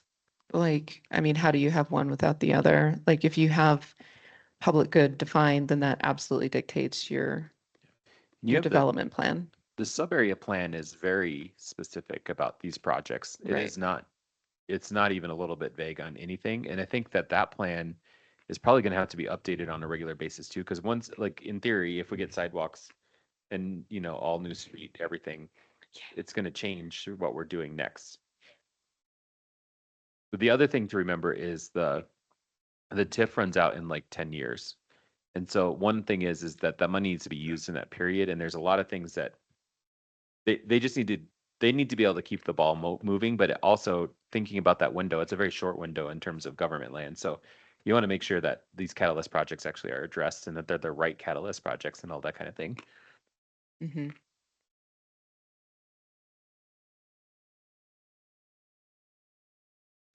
So I don't know, John, do you feel like there would, Yeah, I think what I need to do, I've got, we can maybe talk to their team Okay. and bring forward these last points. They have a DDA meeting coming up here really fast. So it may be that this takes a tiny bit longer, but I think we're not in a bad spot right now. It's just about trying to get this done so that we can get ready for the budget. Mhm. So we'll bring this back to you as soon as humanly feasible, but I think I understand where we need to go with this, so. And we did say there is a one line, this MOU may be modified by agreement of the parties and parties, blah, blah, blah. But do we want to have a more clear statement about the amendment of the MOU? yeah, Jennifer had suggested that. Yeah. I just have one quick question, like when you were talking about a year or less than a year, can you just kind of put that in there so I understand I didn't totally understand the context of, you were just saying like, yeah, or of what you were saying. Do you mind? Yeah, because Jennifer had offered up some draft language of what that might sound like and to articulate, could public good equate to infrastructure projects that go over a year, that have a timeline of more than a year. Okay. So that would be it. So that would be the only thing that they could do. It was just one example of being specific in terms of like giving direction and again, I think like what John's talking about, if you look at the sub area plan, it would be very specific and it would very much hit that definition.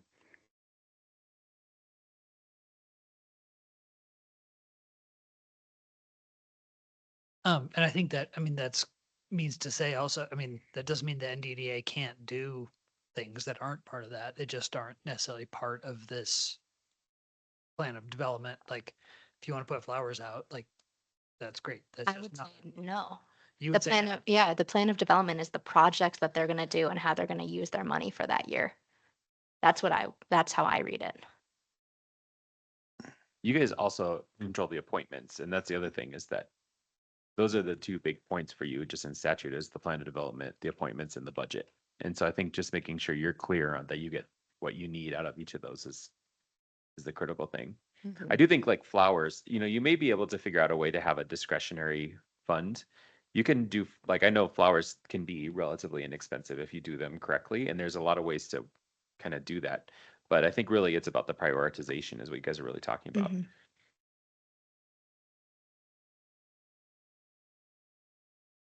This plan of development, because you had articulated that it might be some, or maybe I'm not clear, like that maybe the MOU plus like a plan of development might be something that we ask of SAB or ProSAB as well.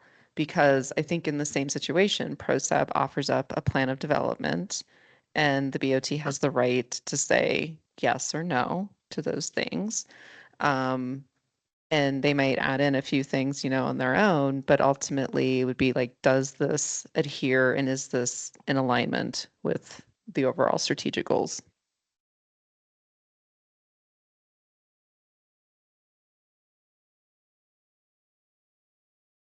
And that's part of what we could codify too, as a part of our ordinance, correct?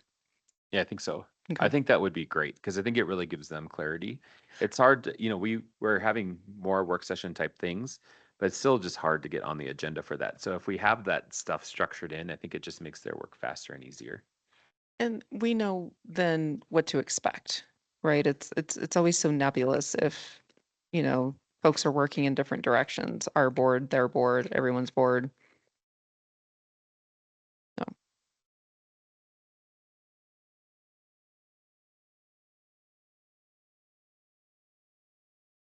I mean, that all makes sense. And you just said something, you said about like if we have PUD with a SAB or ProSAB, and then, ultimately they have to bring it to us anyways. I guess I'm kind of stuck on the ear thing for some reason. And it was an example and maybe it goes somewhere and maybe it doesn't, but, I think ultimately that I do want us all to be aligned, but I'm just wondering, do we want to tie hands like that? To me, that's just, yeah, I don't know. It just doesn't quite. We could talk to their team and make sure their attorney is comfortable with the language and everything. But I think like in general, what you guys are telling us is that we need to find a public good test that makes sense to add to the language. So there's just like some kind of basis for that when we have future conversations about that. Well, and I put the question back, and Jennifer, you look at a lot of different municipalities, and this is something that you've probably seen over and over again. Just to dispel confusion as to why you suggested over a year. Well, it's just, I mean, the forming a DDA is a significant task. The voters had to approve it. Originally, there was an ordinance, went out to a vote. The DDA takes away tax money from the board, takes away property taxes from the general fund. And it's for an intended purpose to improve this specific area of the town. I will read to you what's laid out in the legislative declaration of what downtown development authorities are for.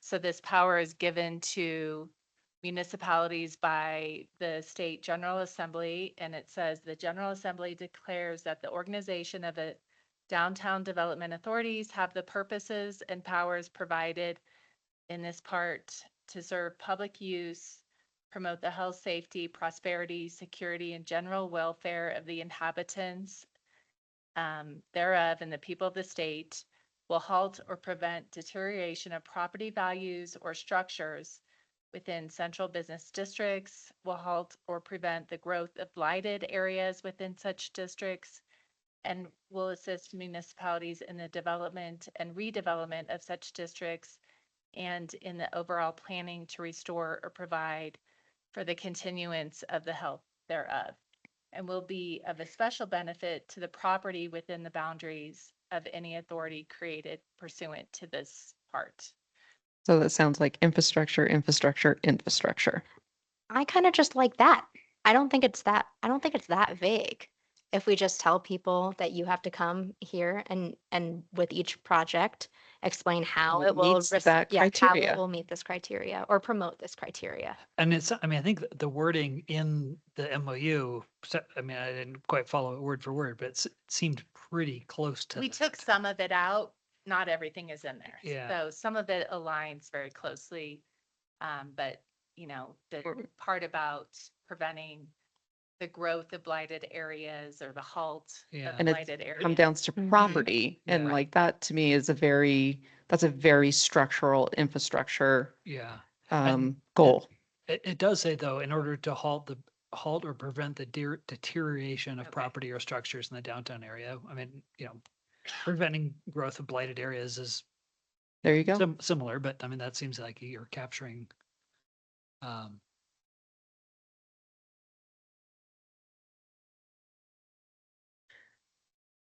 And we have just when we say public good, we're just interpreting this and describing it as public good, or does public good come from a different statute? I'm not finding public good actually in Yeah. this. I think we have a I mean, public maybe it use. is. I shouldn't say that. Maybe it's in here, but I like this language. Which, you mean that she read, Yeah. that's in here? No, from Colorado statute. Because it makes it very clear this is about property, blighted areas, infrastructure. Well, but it also did say promote the health, safety, prosperity, security, and what general welfare of the inhabitants of the downtown development area and the residents, it had a word in. But that was Better just half worded. of it. The other half that was bolted onto that was regarding the infrastructure. Right, but that is half of it. Half of it is that and half of it is the other. But it's I mean, the It's a lot of, it's more infrastructure, I agree, but there's still some But I think, well, in ambiguity in the first part. promotion of health and prosperity related to the property infrastructure of the, But is that what it said? It's separated by a semicolon. Yeah. So it's a separate thing.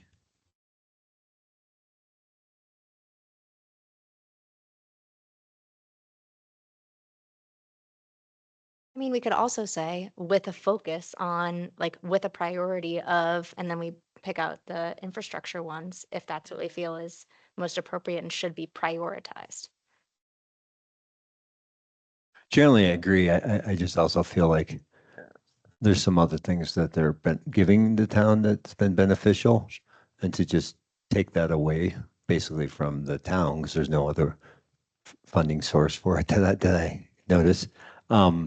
That's my only concern. I generally agree. I mean, the problem with the DDA is they haven't spent frickin' money, and there is a concern in 10 years if they don't spend it, there's a problem. And, I'd rather have them spend it, and a lot of them have an appetite to spend it on like the streets, the sewer line.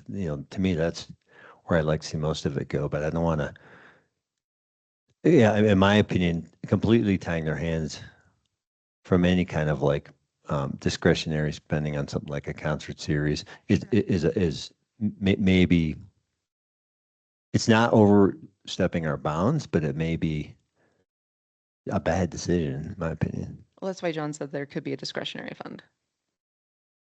I think it's just a good idea to have, like, this is what they're supposed to do by statute. Yep. And when they come to us with projects, it's just asking them to explain how that project Yeah, meets meets this criteria. Exactly. And then I do like that. Yeah. our assessment before we approve anything. Yeah, that makes sense. I mean, I like ultimately it's going to be a conversation, even though it outlives us and them. It's going to be a conversation between whoever's in that board and whoever's in this board, and that's how it should be, I think.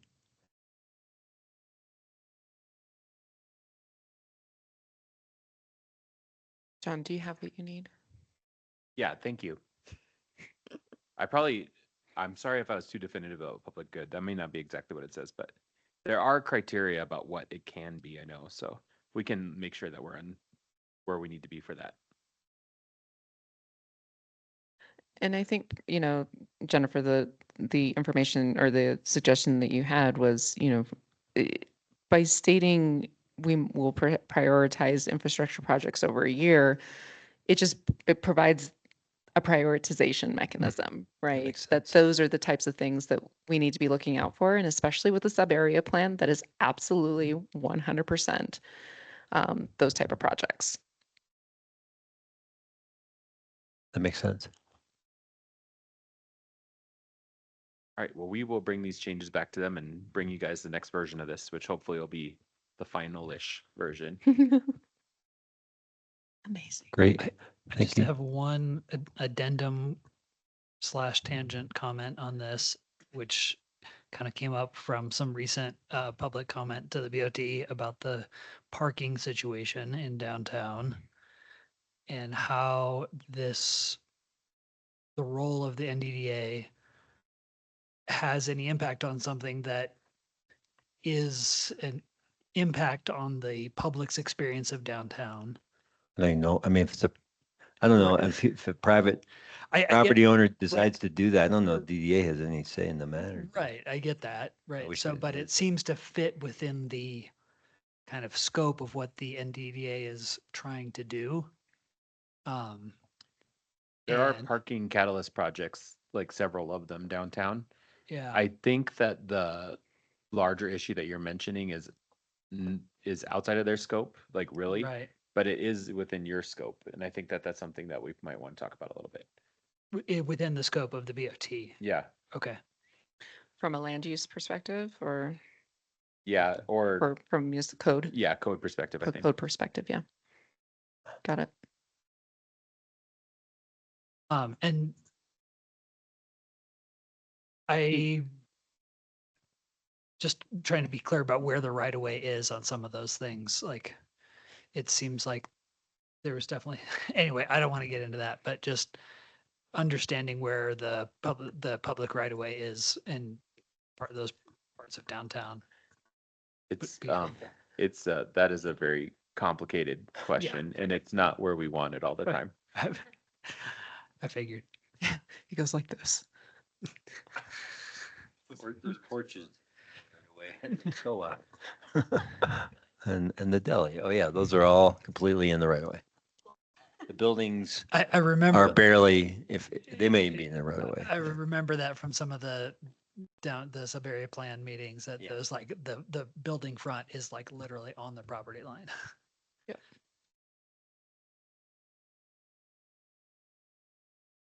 Well, thank you. And then, yeah, you'll bring it to them next Wednesday? Yes. Okay, and then just let us, we decide when it comes back. Great, and with that, we'll move to our final, our final discussion item of the evening on our strategic planning. Mayor and trustees, you have my staff, my aim here. Basically, we've been operating under our 2023-2024 strategic plan, and there's a lot of reasons for that. A lot of the buckets were things that we could continue, and then with my transition in and the budget happening last year, it was just a lot to tackle all at once. But it is time to start working on our next version of this plan. I think that we have a really good foundation to build on. That plan was pretty good, and I think that it gives us a really good way to think about what we want to do next. And I think what's really important for us right now is that we really think about how do we think about our day-to-day capacity for our staff and the jobs that they have to do all the time and the money that we spend on our, kind of our restricted things that we have to spend money on, and still envelop all of that within this plan that allows us to grow and to really think about our capacity as a town. I have just kind of laid out a couple of things that I think are probably best practices for strategic plans. Usually they focus on 3 to 5 clearly stated goals, just like ours, our current one. They should support objectives that reflect our capacity from a financial and staff perspective. Good distinguishing guidance between like kind of directional guidance and discrete tasks. So just meaning, a strategic plan doesn't necessarily need to get into the weeds about how every job is done, but just rather like this is something we're focusing on housing in this way is kind of how it usually works. It should be integrated with budgeting, project planning, public reporting, and it should give us a framework for us to think about things that happen that we didn't know about. And I think that's something I added that a lot of plans don't talk about, but I think it's come up a couple of times in conversation since I've been here. But just like, we're going to have opportunities that, come out of left field that we never even thought of were possible. And we should have a way within our strategic plan to evaluate that and see how it fits with what we're doing and make sure everything that you guys have some kind of strategy to be able to look at that. So in my staff report, I made a recommendation that we build some kind of strategic fit test for that, just to look at those kinds of projects that do happen. I've also kind of outlined a process here, and I think really there's really kind of 3 parts. Department heads have been working on this for a little while now, and I think we'll be pretty much ready to go pretty soon. Our department head meeting this week we're missing, but we'll have another one in 2 weeks where we'll kind of finish that work. I think a joint work session between the board and department heads, if we can make it work, would be really valuable, just so that they can talk to you about what their, what their day-to-day looks like and kind of like their capacity. And then something for the board, just a strategic planning session. I've been talking to Todd Leopold. He is a Department of Local Affairs regional manager for the central region, which is just south of us. And he's offered to do our plan for us. I've worked with him before on a strategic plan. I think he did a really good job. I'm talking to him tomorrow about this whole thing and trying to figure out what he has the capacity to do. I know he's going on vacation towards the end of July, so I think what I'd like to do is figure out with the board what might work for you guys in terms of scheduling this. And I think there's a couple ways we could do it. We could try to do it during the week, but I know I think that might be a little difficult with work schedules and things. We could also do it during the weekend, which is probably the most easy way to knock it out if we can. But also I understand that everybody's busy. And so I think what I was thinking is I might send a doodle poll with several format and date options for you so I could share those with Todd and then we could get something on the schedule. I think generally the way this works is that we would work together to create the plan. I've got 6 to 8 weeks here after the initial session, but I think we might be able to do it faster. I think we have a good basis for this, so it's really a matter of reviewing where we're at, making sure we've got a good plan for moving forward, and then just kind of getting that new draft out. The way I think this should be used, I think it's going to be interesting. But if we do this properly, this should, again, outlive the board. Like if it changes at any time, it should be something that just really guides us through those next 2 years. And I think we want to make sure that if we need to have a mid-cycle adjustment, we think about that. If there's anything big that might happen in the town that we want to address potentially, like maybe we're going to do something with downtown streets or something to that effect. We might want to be thinking about how we deal with that. I've got several questions for you in my staff report. Just looking at like what kind of format works best for you, if there is anything schedule wise that you guys want to think about right now, and then if you guys support this idea of hiring Todd to do it. And really the reason I think he might be the best option is just because I have experience with him, but there are other people who do the work. I think that's pretty much it. So if you guys have any questions or if anybody has anything to add, I'm happy. Just a little history. Last time we did this in 2023, we kind of did it in different order. I like this, kind of like this sequence better all in all. Like we just had a retreat out of town with just the board. And then after that, we had a joint workshop. So we just had those two real, and there was department head preparation that happened that we weren't part of, but so for this probably all happened in a different order, but this does seem like a pretty good flow, maybe a better flow. And then the 6 to 8 weeks, I just want to be, would that be between after the initial session? So after the joint workshop Yeah, and I think and before the facilitated? Yeah, I think what we do is we'd kind of get everything done in the workshop and then Todd would take it and he'll need a little bit of time to put it together. And then we'll bring it as an aim to be adopted.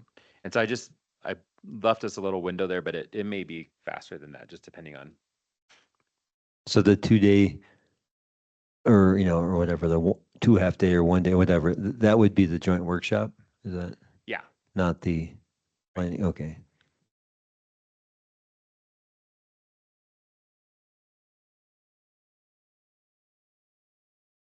Any questions for John?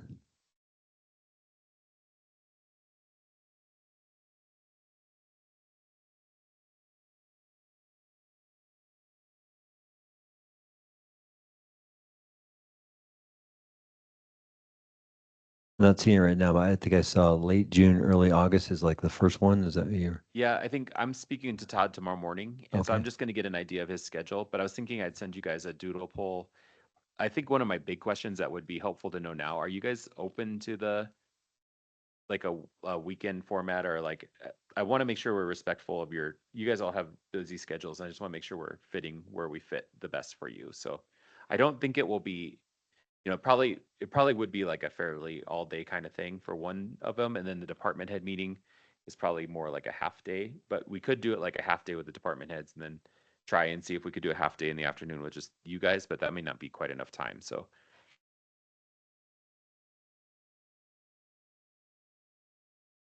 In Central City, I think, was it not quite a full day, but more than a half day? Yeah, Central City Like was like a 6 half hours. day, and then we did the joint session, and then I believe there was a lot of actual work that was not on this part that Miranda and I did afterwards in terms of tightening up the language on the strategic plan and to produce what it is today. So there is definitely some staff review piece that also happens that isn't caught in here, but I'm sure you're thinking about it. That's true. And yeah, the BOT too. I think we all looked at the draft and gave input. That's right.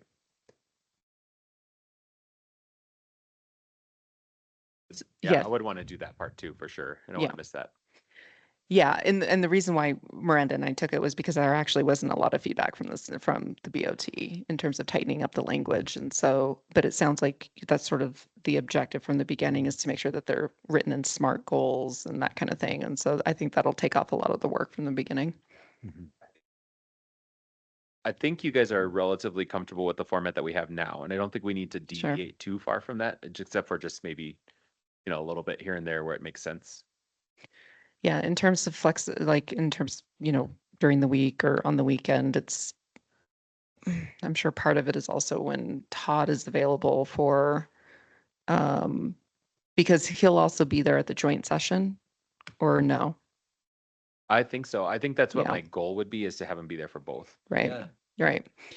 So yeah, so that is a lot of determined on his schedule, but I'm relatively can be flexible for what needs to happen.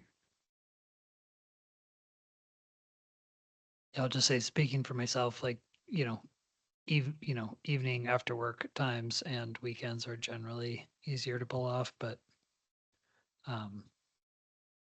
it seems like we need at least a full day in here somewhere. So And there can be pizza or something. Well, then always we're in. Probably chocolate. Oh, tacos- sorry, tacos are- pizza and chocolate, then Yeah, we're in. Tacos. yeah. There's no debate.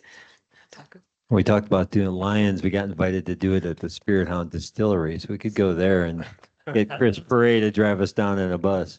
That sounds Since he productive. doesn't drink anymore. That's how you really get your stuff done.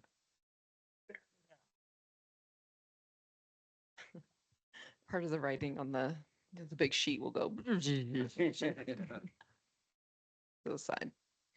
Any other constraints from timing for people? Yeah, just that I will be out of town likely the last few days in July and at least the first week and a half of August. Would you So guys solid 2 weeks. be comfortable with this not idea of a 3. noodle poll? Once I talk to Todd tomorrow, I can just send that out and Yeah. we can, Yeah. okay. So technically, last week of July, first week of August. August, probably like July 28th-ish till at least August 10th or 11th. And a friend of mine's not doing well, so I might even be there an extra week. So, So that would, okay, yeah. definitely gone till definitely like in August. I'm definitely gone August, before August 1st through the 10th at the very minimum, or 11th. But then maybe event, like also to the. honors and Possibly that. later, but the kids start school on 13th, so I kind of don't want to miss that, but Yeah, I was just gonna say, for us parents of school kids, yeah, after the 13th can be easier. That's true. How about I'll get a couple windows that he can do it, and then I'll send those to you as the poll and we'll get it figured out. One other question. I've done in previous strategic, I've done this both ways, but there has been sometimes a pre-survey thing that happens, which I know is additional work for you guys, but even just as formational thinking questions, is that something that you want us to try to put together, just in terms of some of these things that we've talked about? Oh, let's talk about in the strategic plan, or kind of overarching themes that maybe are good to think about. Is that good for you guys? Yes, please. Okay. Is there any questions besides what I just said that you might want to have on that document that we create? You're going to suggest 5 things that we talk about, then, or, your list of suggestions, then you've also got to list them in priority of importance. Something along those lines to start to get people to preemptively start thinking of what takes priority. Is water infrastructure of a higher priority than something else? Or where does affordable housing? Like, it's really important that we go through that exercise mentally and everyone sort of prioritize that. Yeah, because we did, when you and Marin had written that, we did we did some bouncing around of those six, I want to say, they were in a different order. And then, a few times that we landed on the prioritized list. And then if you're going to suggest something new that hasn't been talked about, then also articulating where in priority that lands, right? If it is something new, then okay, does that come after water? Does that, right? Because what I've noticed in a lot of these strategic planning is, oh, I've got this idea because it's so cool, but where in priority is it from a comprehensive plan perspective? And where is it in priority relative to the other things that we've already been talking about? And that really forces folks that have, because I haven't really seen it here on this board, but in past boards, like where there's a pet project or something, it really forces folks to like think critically about where in priority that project would land.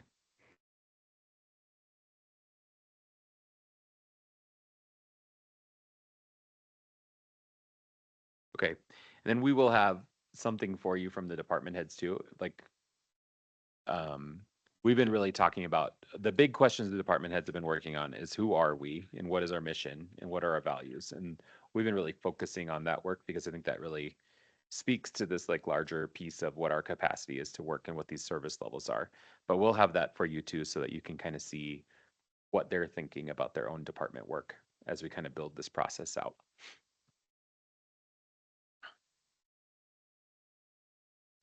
Sounds great. Any public comment? Doesn't look like. Chris, Kelly? Comments? You just taking notes. If not, we'll bring it back. Any other direction you need, John? I'm good. Thank you. Awesome. Thank you. Any other comments, anyone, before we move on to the public comment on non-agenda items? We don't have anyone from the public. Jim left. He did have a question about the West Wing, and John, you want to just give that answer to the public since he answered it Yeah. earlier? The Board of Trustees did budget for that assessment. We're trying to fit the work in and get it scheduled. I think JVA is probably the most logical group to do it just because they have a historic assessment group.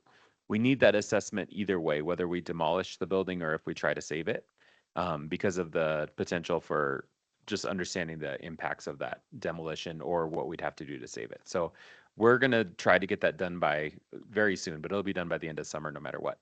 And then that will be part of our kind of our budgetary process because we'll need to think about how we deal with that next year probably. Thank you. So there's no other, no one else here for public comment and non-agenda items. Any other business?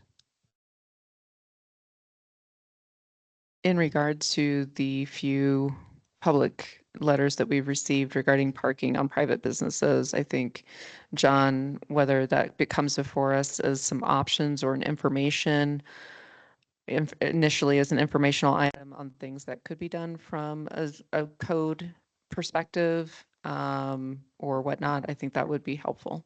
Yeah, I can schedule that in one of our upcoming board. I'll look at the forecaster and we'll get it on there. Yeah. Yeah. Go ahead. I was just gonna say something that springs to mind right away is there's obviously some confusion about that being official town sanctioned parking versus private enterprise, and that having some very clear indication that that is not town operation would be really helpful. Yeah, and a way to communicate that, because I want to reply to these folks, but I don't really know what's. I have been talking to them. Our Okay, staff good. people come to us first because they think we did it. And then our job is to say, no, we have free parking right now. And that's a private lot. And so they've done a good job and they have a little, mostly like a spiel to give for that. But we have been responding to them and working with them. And we did, we thought it was a good idea for them to bring comment to you so you know what's happening and your understanding. But we can definitely bring something forward that that could help potentially. Thank you. Thanks. Also, have you, like, does Ron know about these complaints that you guys are getting and having to field? Yes, he does. Okay. Okay, I was Okay. going to just forward them to him, but I thought that was a bad idea. I have one other piece of other business. We'll probably have it on our next meeting or soon. Let's put it that way. We just have to, and John and I have talked about, we have to, the special use, just all these permits, there's just a lot of confusion about the way permits for special events have been happening and how they should be happening. So we'll be, it needs to come to the board. That's where it's at now. Yeah, I think there's been a lot of attempts to make special events work in Nederland over the years, but our current process is difficult. And so I've been talking, Macy, Nikki, and Holly and they're kind of my crew for this right now, my expert people. And we're going to be talking tomorrow about this kind of first attempt to revamp them. And I just gave them, I'm sorry, I use Idaho Springs stuff for everything, but we had just revamped our special event package and everything. So we're going to use that as kind of a starting point, and we're going to try to just make everything as smooth as possible and consistent, and make sure that it's easy for people, but also that we're holding the line on the things that are really important for us. Special events, I mean, you guys all lived through Dead Guy Days. You know they can be impactful to the town, and we need to make sure we take care of the town in these processes. But our goal has always been to make it easy. Macy's done a really good job in what we call our technical review committee meetings, of meeting with all of these folks like weekly sometimes and helping make sure they get to the finish line, but we still have challenges. And so I think what I would really like to do is have a really predictable process that people can be given a packet and they can fill it out and they can still access stuff if they need it, but they're kind of doing their own event work. And then smaller events, they're really easy to do small. Like if you're just renting the pavilion, that's not a big deal. It's just these bigger ones. Can I ask a question on that? Sounds very administrative. What do you need the board of trustees for? I think that Because if you don't need us, that feels like something that, it could be a possibility that we might want to look at fees for these events a little bit. I think that's the big thing of what it would be. But I think right now. we do that every year with the budget Yeah. though, right? Right. It could be, if we overhaul this program, we may want to look at it like individually just to really make sure we dial it in, but we could do that during the fee discussion. Right. But I think this conversation we're having tomorrow is really going to dictate the biggest part of it. I think the biggest thing is it just has to be a consistent process. And I think that's where it gets confusing is we have a waiver process, but we need, again, like we were just talking about, we need criteria for how that works and all those kinds of things. So if there's a policy shift that happens, then we'd want to bring it to the board, Okay. which could involve fees, or it could involve just changing some of our code around how it happens. There's also like some very not distinct triggers. An example is the Fourth Friday art event that happened last Friday. And basically, there was a potential to have like vendors who do not have business licenses. Peddling, yeah. So it could be a peddler's license, but that could also be covered by a special event permit. And so when they're on private property, there's like a kind of a nebulous trigger there where it's a little bit more tricky. And we want to make sure that's clear for people too. So I think what we're trying to do is just make a transparent, easy process that it doesn't drive staff crazy, and it also doesn't drive event organizers crazy. And also we don't lose our parks because, stuff happens to the grass that's hard to fix. So that's kind of what we're going for. Okay, got it. Yeah, transparent, all for process, deal with it, policy changes, bring them on. Great. Thank you. Anything else? Any random motions? Motion to adjourn. Second. Macy? Mayor Billy, Yes. Trustee Miller, Yes, please. Trustee Ty, Yes. Mayor Pro Tem Sterling, Sure. and Trustee Maris. Yes. Thank you. The meeting is adjourned at 9:13 p.m. Thank you, everyone.